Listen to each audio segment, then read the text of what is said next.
মুখোমুখি করতে হবে। যারা আমাদের দেশ থেকে 14 লক্ষ কোটি টাকা পাচার করেছিল, এই টাকা আমাদের দেশে এনে কোষাগারে এগুলো জমা করতে হবে। যারা এই চুরির সাথে সম্পৃক্ত রয়েছে, সংশ্লিষ্টতা রয়েছে, বিশেষ করে হত্যার সাথে যাদের সম্পর্ক রয়েছে, এদেরকে দিবালোকের সামনে ফাঁসির কাছে চড়াইতে হবে। এবং যারা সন্ত্রাসী করেছিল, এই সংগঠনগুলোকে জঙ্গি সংগঠন, সন্ত্রাসী সংগঠন রূপে ঘোষণা করতে হবে। এদেরকে বাংলার জমিনে, শান্তিপ্রিয় জমিনে আর রাজনীতি করার কোন অধিকার দেওয়া যায় না। আমরা দেশের মানুষ শান্তি চাই, আমরা মুক্তি চাই, আমরা সহ অবস্থান চাই, সুশৃঙ্খল একটা জীবন যাপন চাই।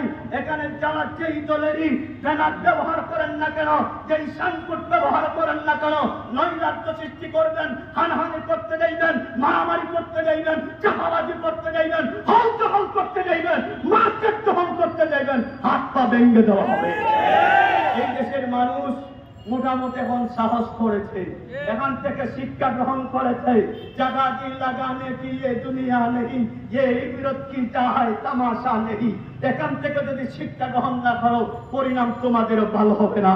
আপনারা খারাপ, আপনি এক জায়গায় দাঁড়িয়ে মার্কেট লন্ডন করাইবেন, আবার মাইক হাতে নিয়ে বলবেন সাবধান, লুট করতে যাইও না।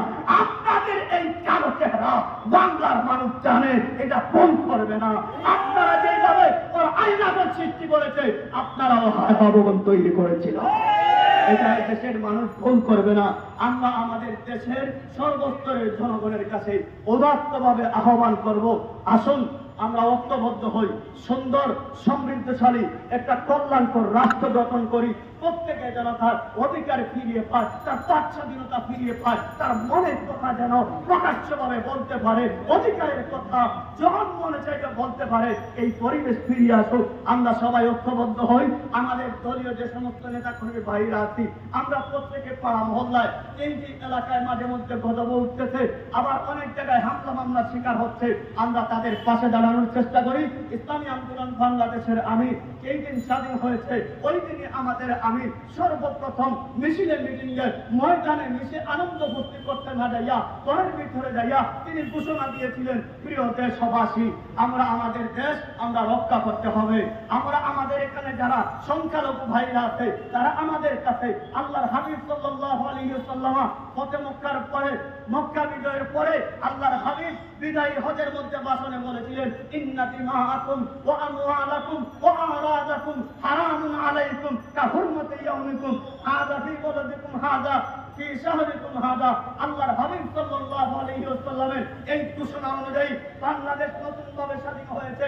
আমার রক্তের যেমন দাম, আমার সম্মানের যেমন দাম, আমার মর্যাদার যেমন দাম, আমার মানের যেমন দাম, বাংলাদেশের 11 কোটি মানুষের সকলের ইজ্জত আবরুর যেমন দাম। তবে কেউ কেউ যদি এই অ্যাডভান্টেজ নেওয়ার জন্য বলেন এটা আমাদের আন্দোলনের সফল, এক চক্ষু দেখা বন্ধ করেন, দল চক্ষু দিয়ে দেখার চেষ্টা করুন, প্রত্যেকের অবদানকে সম্মান করার চেষ্টা করুন, নতুবা আবারও ডাস্টবিনে পড়তে সময় লাগবে না। আমরা এটা দীপ্তভাবে ঘোষণা করছি, এই দেশে এই নতুন স্বাধীনতার আলো কোন এক জাতির বিশেষ নয়, এটা বাংলার সর্বস্তরের মানুষের আন্দোলনের সফল। শেষ পর্যন্ত এটা চূড়ান্ত পর্যায়ে আলোকিত হয়েছে আমাদের ছাত্র ভাইদের দ্বারা। আমরা দোয়া করি, আল্লাহ আমি আপনাদের সবাইকে সুস্থ রাখো, ভালো রাখো। আগামী দিনে আমাদের